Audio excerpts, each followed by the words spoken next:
Welcome to Weekday Faith, short, meaningful messages to strengthen your walk with Christ. Because faith isn't just for Sundays, it's for every day of the week. In just a few minutes, we'll unpack fresh Bible-based truths that encourage, challenge, and help us live a little more like Jesus right in the middle of our everyday lives. So take a moment, open your heart, and let's grow together in faith.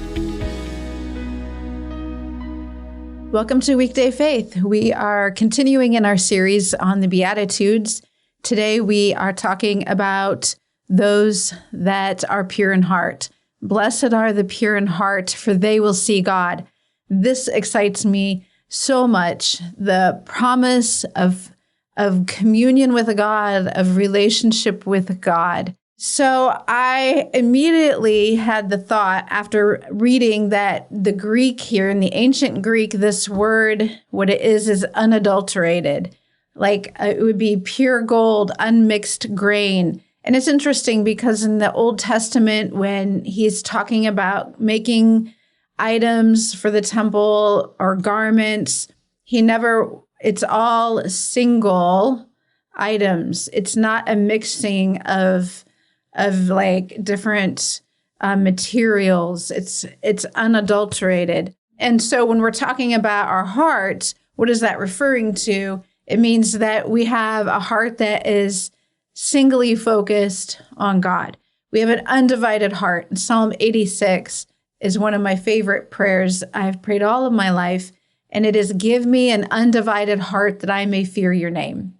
So this is the goal, to have an undivided heart, right? In that, we have what creeps in, other loves, other affections. And so the example that I immediately thought of is giardia. If you are an outdoor person, you are familiar with this, either because you are taking great measures not to contract it, or you have contracted it and it was a memorable experience for you.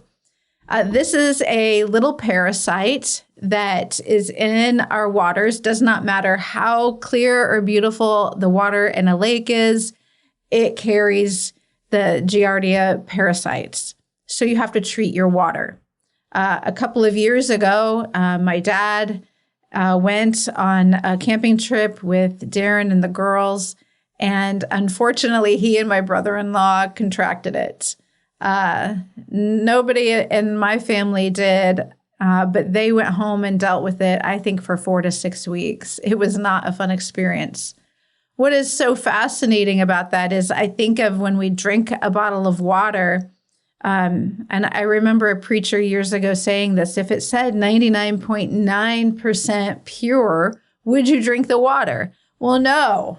What is that other one, not even one, like a tenth of a percentage as impure? No, I wouldn't drink it.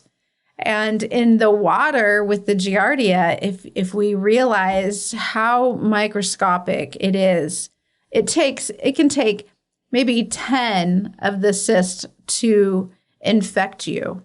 You say, well, that sounds like a lot. A person that has contracted it will daily, this might sound a little gross, but it is reality.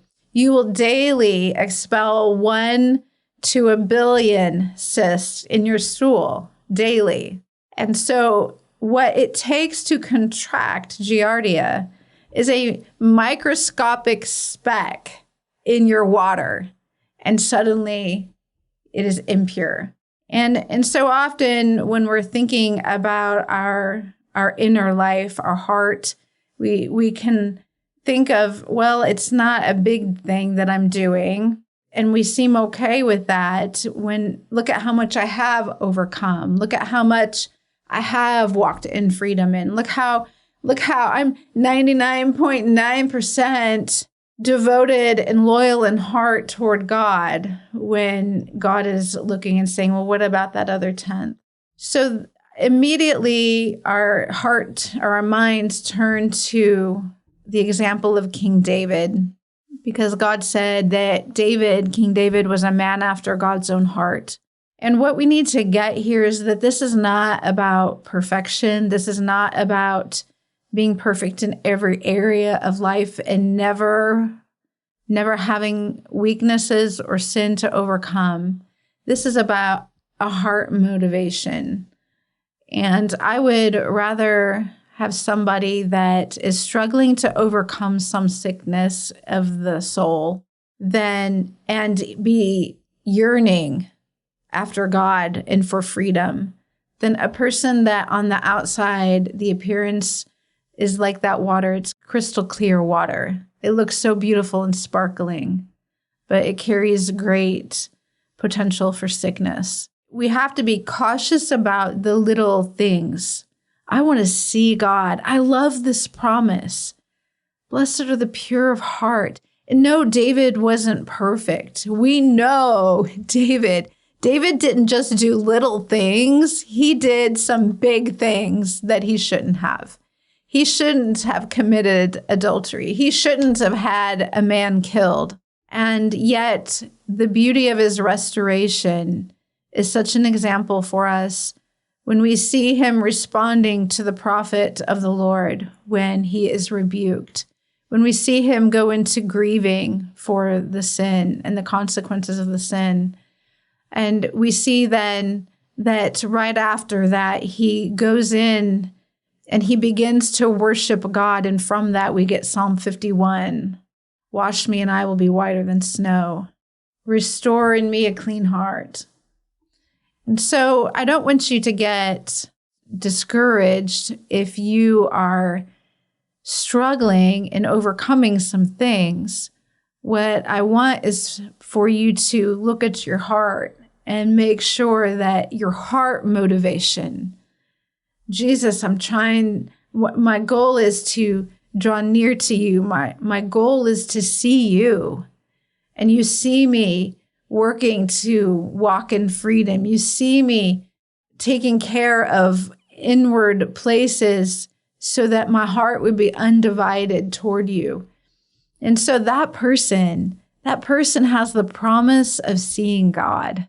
And I think once we have that glimpse of God and we get to see him, it will more than make up for anything we have let go. It'll more than make up for anything we have pushed aside in order to seek him and to come after him wholeheartedly, to not let anything get in there, any little thing. All it takes is one moth in my bag of flour, and it's destroyed this bag of flour.